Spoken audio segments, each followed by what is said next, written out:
Lesson 6.5 Custom Architectures and Model Modifications. Overview, Fire, Coil, Layer. Everything you've learned so far has involved fine-tuning a model's existing weights. This lesson goes a level deeper. You're going to modify the architecture itself. That means adding custom layers, reshaping attention mechanisms, building adapters, and performing what practitioners call model surgery. These are the techniques used in cutting-edge research and highly specialized production systems. Expect about 90 minutes of advanced material. If you've made it this far, you're ready for it. Learning objectives. By the end of this lesson, you'll know when modifying an architecture is actually worth the complexity and when it isn't. You'll be able to add custom task-specific heads, modify attention patterns, build adapter layers from scratch, and surgically remove or add transformer layers. You'll also understand how to initialize new layers correctly, which is one of the most commonly overlooked details in this whole process. Done right, these techniques can deliver 10 to 30% improvements on specialized tasks compared to standard fine-tuning. When to modify architectures. Before touching any architecture, ask yourself whether you actually need to. If your task resembles chat or instruction following, if general language understanding is sufficient, if your quality requirements are moderate, or if there is no special structure in your outputs, stop here. Standard load or fine-tuning will serve you better. It's faster to implement, easier to debug, and the performance gap is often negligible. Complexity is a cost. Only pay it when there's a real return. The cases where custom architectures genuinely earn their keep are narrow but important. Highly specialized tasks like molecule generation or protein folding, outputs that must conform to a rigid structure, validated JSON, medical codes, legal citation formats, domains with patterns so unique that a general language model's priors actively work against you, edge deployment where every millisecond and megabyte counts, or pure research where you're exploring what's possible. If your task fits one of these profiles, custom architecture modifications are the right tool. Technique 1. Custom task heads. A task head is a small set of layers you attach on top of the base model's output to specialize it for a specific job. The base model does the heavy lifting of understanding language. The head converts that understanding into your target format. A classification head maps hidden states to class loadeds for tasks like sentiment analysis or topic labeling. A regression head outputs a continuous score. An extraction head identifies spans in text useful for named entity recognition. A generation head can enforce constraints on what the model produces. The pattern is always the same. Powerful general backbone, lightweight specialized output layer. Here's the full pattern for attaching a custom sentiment classification head to a pre-trained model. The base model loads with 4-bit quantization to keep memory manageable. The sentiment head class is a straightforward PyTorch module, a dropout layer for regularization, followed by a linear projection from the model's hidden dimension down to 3 output logics, negative, neutral, and positive. Notice that the weights are explicitly initialized here rather than left to PyTorch's defaults. That deliberate initialization matters more than it might seem, and we'll come back to that point. Once the head is attached, the base model's parameters are frozen entirely. Only the head trains. This is the key efficiency win. You're updating a few thousand parameters instead of billions. The training loop extracts the last hidden state from the base model, passes it through the head, computes cross-entropy loss, and updates only the head's weights via AdamW. Watch the loss values in your output. They should decrease steadily across epochs. A loss that plateaus immediately usually means your learning rate is too low.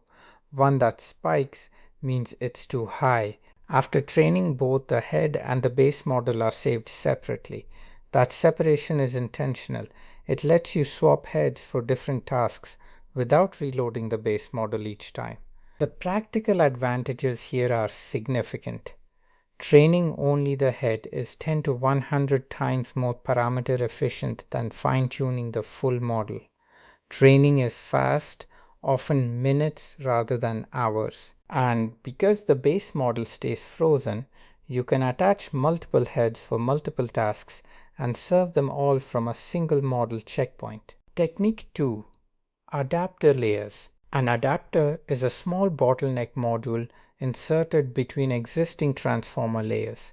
Unlike a task head, which sits at the end of the model, adapters are woven throughout the architecture. The design is elegant. A down projection compresses the representation to a smaller dimension. A non-linear activation introduces expressiveness, and an up projection restores the original. A residual connection adds the adapter's output back to its input, so if the adapter learns nothing useful, it defaults to passing the signal through unchanged. That residual is what makes adapters safe to insert. They can't hurt you, they can only help. In the original flow, data passes directly from layer n to layer n plus 1. With an adapter inserted, the signal takes a detour through that down project, activate up project sequence before continuing. The residual connection means the original path is never blocked. The adapter is strictly additive. This is the same intuition behind residual networks in general. Give the gradient a clean highway through the network while allowing side roads for specialization. Adapters are more expressive than LoRa because they introduce non-linearity. LoRa is a linear decomposition. They are task-specific without touching the base weights. You can stack multiple adapters for multitask scenarios. The trade-off is that they carry more parameters than LoRa, so they are slightly heavier.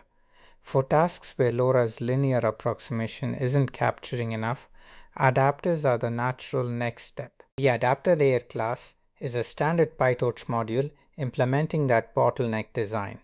The down projection reduces the hidden dimension by a configurable factor, commonly 8 or 16. The ReLU adds nonlinearity, and the up projection restores the original size. The forward method adds the adapter output to the input via that residual connection. The add underscore adapters underscore to underscore model function iterates over every transformer layer and wraps. The wrapping pattern is important. It captures the original forward function in a closure, calls it to get the layer's output, then passes that output through the adapter. This approach modifies behavior without touching the original layer's weights or structure. After insertion, all base model parameters are frozen and only adapter parameters are set as trainable. The confirmation output tells you two things: how many adapters were inserted and the total trainable parameter count. That second number is what you should compare against a full fine-tuning run. You'll typically see a reduction of 2 to 3 orders of magnitude. Technique 3. Modifying attention. Standard full self-attention has a fundamental scaling problem. Every token attends to every other token, so memory and compute grow as O n square with sequence length. Double the sequence length, quadruple the cost. For short sequences, this is fine. For sequences in the thousands or tens of thousands, it becomes the bottleneck. Sparse attention solves this by restricting which tokens attend to which. You pay attention selectively rather than universally. The create underscore sparse underscore attention underscore mask function builds a Boolean mask that encodes two attention patterns simultaneously. The first is local attention.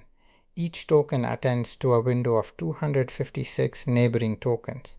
This captures The second is global attention.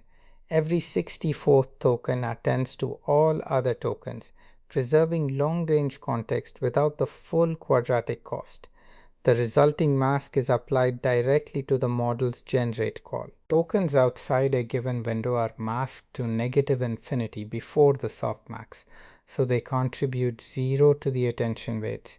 The model never sees them. The practical result is near linear scaling with sequence length while retaining most of the quality of full attention, because in practice, most of the useful information in language is local anyway. This pattern reduces attention complexity from O(n) square to roughly O(n)s, log(n)s, or even O(n)s depending on the sparsity pattern. You can handle significantly longer contexts within the same memory budget, and quality loss is minimal on most tasks because the global attention tokens act as information aggregators for the rest of the sequence. Grouped query attention takes a different angle on the same efficiency problem. Instead of reducing which tokens attend to which, it reduces the number of key and value heads while keeping the full set of query heads. A standard transformer uses 32 query heads, 32 key heads, and 32 value heads, full symmetry.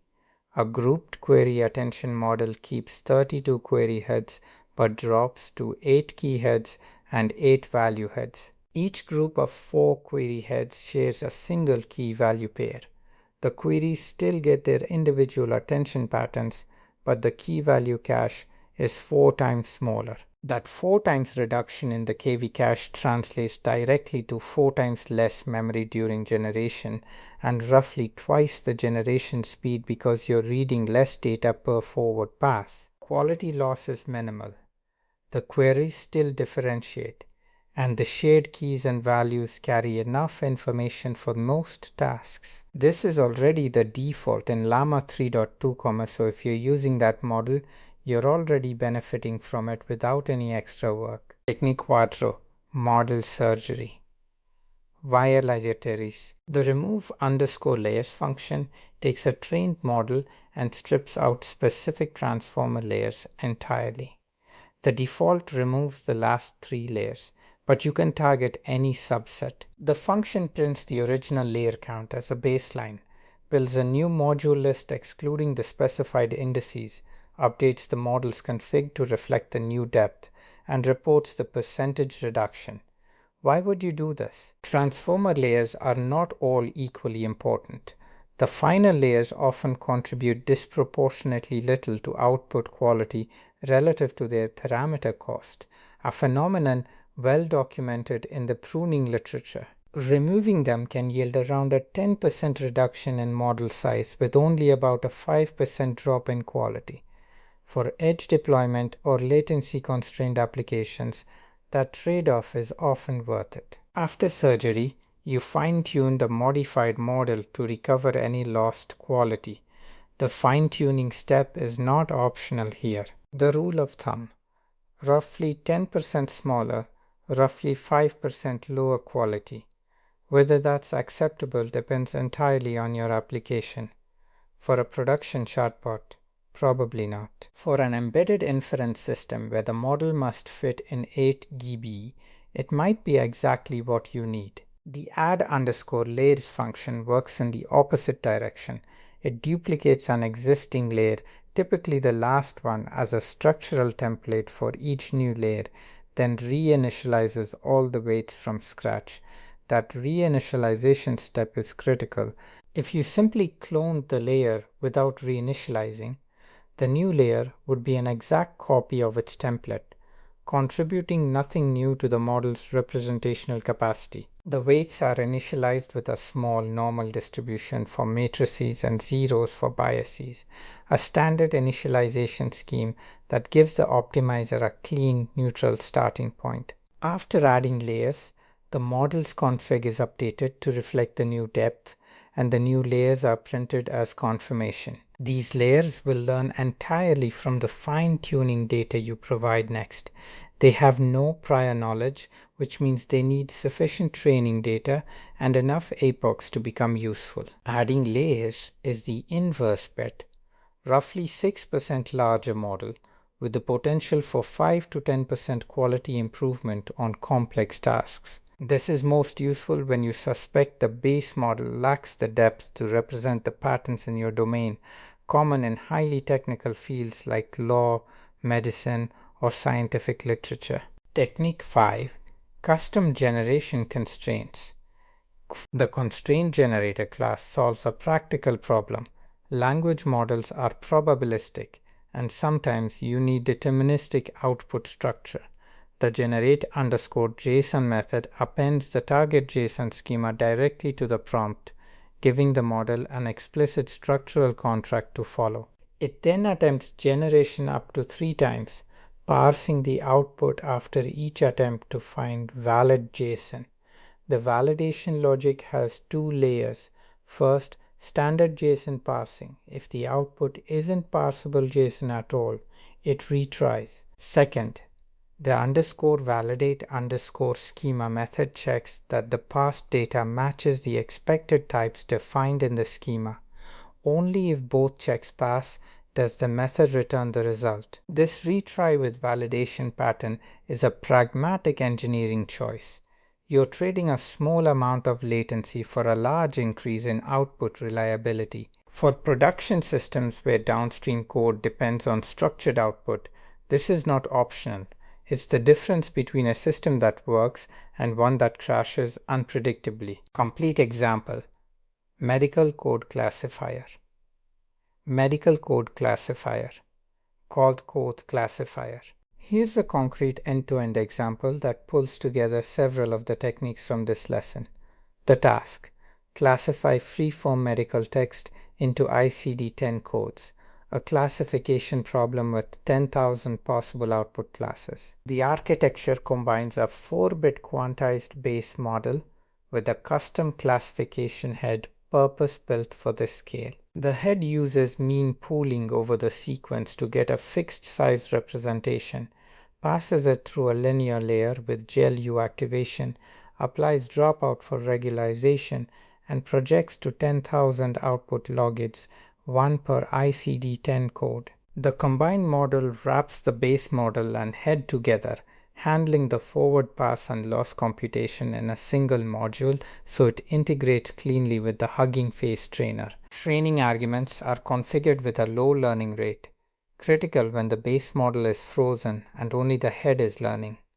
The trainer handles batching, gradient accumulation, and checkpointing automatically. The prediction function runs a forward pass, applies softmax to get probabilities, and returns the top K codes with their confidence scores. In a clinical setting, returning the top 5 codes with probabilities is more useful than a single hard prediction.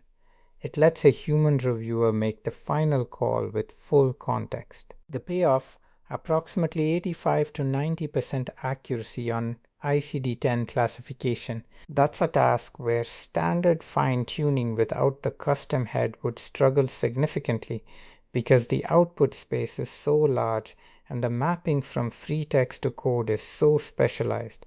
The custom head is doing real work here. Architecture modification checklist. Before you ship any custom architecture, run through this checklist. In the planning phase, confirm you've identified a specific limitation of standard fine-tuning and that your custom modification directly addresses it. Don't add complexity speculatively. In implementation, verify that your custom layers integrate correctly into the forward pass, that gradients flow through them during backpropagation, and that only the intended parameters are marked as trainable. A quick check with requires _grad on each parameter group will catch mistakes here before they cost you training time. In training, set learning rates carefully.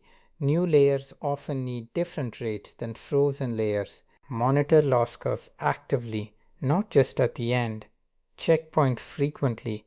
If loss diverges, you want to restore from a recent checkpoint, not restart from scratch. In evaluation, always compare against a standard fine-tuning baseline. If your custom architecture doesn't beat it by a meaningful margin, the added complexity isn't justified. Document what you tried, what worked, and what didn't. That record is valuable for your next iteration. Key takeaways. Avin Soas, 7 things to carry forward from this lesson. First, only modify architectures when you have a specific, measurable reason. Standard fine-tuning handles 90% of real-world tasks. Second, task heads are your first tool of choice for classification and regression. Fast to train, trivial to swap. Third, adapters give you more expressive power than LoRa when linear approximations aren't enough. Fourth, sparse attention and grouped query attention are your levers for handling longer contexts and reducing memory pressure. Fifth, model surgery, both removal and addition, is a legitimate technique when size or capacity constraints are real. Sixth, proper weight initialization for new layers is not a detail you can skip. It determines whether those layers learn anything useful at all. Seventh, every architectural decision needs a baseline comparison to justify it. Complexity without measured benefit is just technical debt. What's next? You now have the full toolkit for architectural customization. The next and final lesson in this series takes everything you've built and focuses on making it production ready. Lesson 6.6 covers advanced optimization, inference speed, quantization strategies, deployment patterns, and the practical engineering that turns a well-trained model into a system that runs reliably at scale. Additional resources. For deeper reading, the original adapter papers from Halsby et al. Lay out the theoretical foundation. The Longformer and Big Bird papers cover sparse attention in detail. The GQA paper from Google explains grouped query attention and its trade-offs rigorously. For model compression broadly, survey papers from the past 2 years are the fastest way to map the landscape, and PyTorch's own documentation on module manipulation is the authoritative reference for the surgery techniques covered here. You now have the knowledge to architect a model for virtually any specialized task. The next step is making it fast enough to deploy. This diagram shows a mixture of experts' architecture, specifically the routing mechanism that decides which expert networks process each token. At the top is the input token embedding. That embedding flows into a router, a gating network that applies a softmax over all available experts and selects the top 2 for each token. In this example, experts 2 and 5 are activated, the rest are skipped entirely. The efficiency insight here is fundamental. A mixture of experts model can have a very large total parameter count while keeping the compute per token constant. You're not running all experts for every token, you're running 2. The outputs from the active experts are combined as a weighted sum, then passed to the feed-forward network. The weights come directly from the router's softmax scores, so the expert that the router is more confident about contributes proportionally more to the final output. This is how models like Mixtral achieve high capacity at manageable inference cost. This diagram compares 3 attention mechanisms side by side, and the differences in memory scaling are stark. Full attention on the left computes relationships between every pair of tokens, O(n) complexity, at a sequence length of 4000 tokens. That's 16 million attention scores per head per layer. Memory grows quadratically, and for long documents it becomes the dominant cost. Sliding window attention in the middle restricts each token to attending only within a local window of size W, giving O(n)W complexity. Memory grows linearly with sequence length. The trade-off is that distant tokens can only communicate through intermediate tokens over multiple layers, but for most language tasks, local context carries the majority of useful signal. Flash attention on the right achieves full attention semantics. Every token can attend to every other, but implements it with tiled matrix operations that keep the working memory in fast SRAM rather than slower HBM. The complexity is still O(n) alpha in theory, but the constant factor is dramatically lower and the memory footprint stays manageable.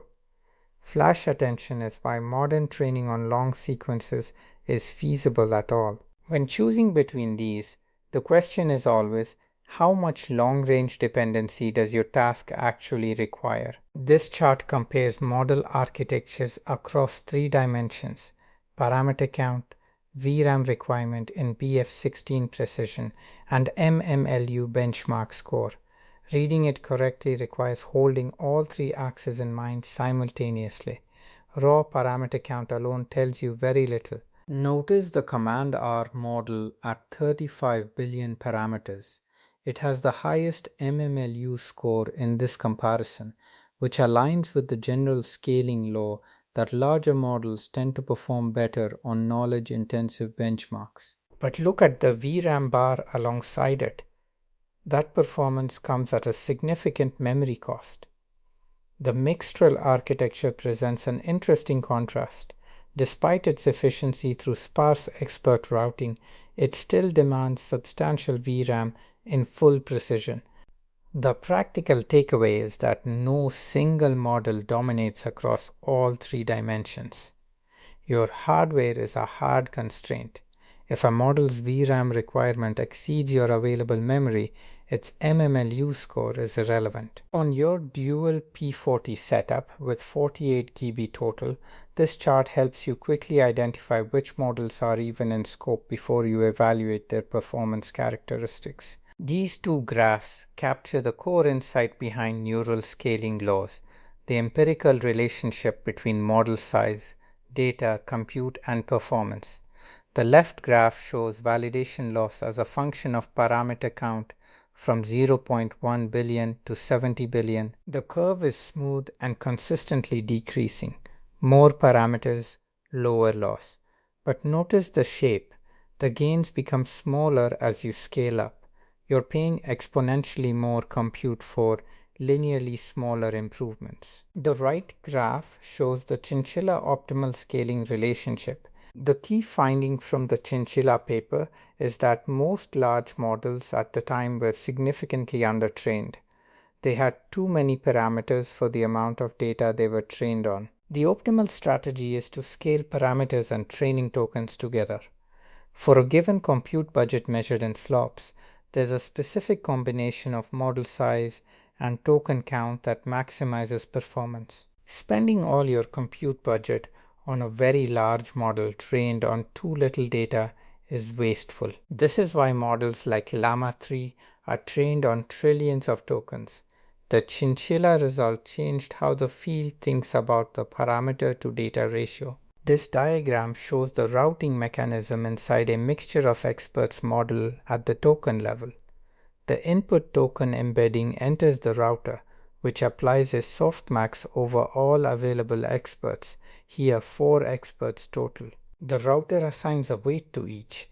Expert 1 gets 0.6, expert 2 gets 0.4, experts 3 and 4 gets 0 and are not activated. The two active experts process the token independently, and their outputs are combined as a weighted sum using those router scores.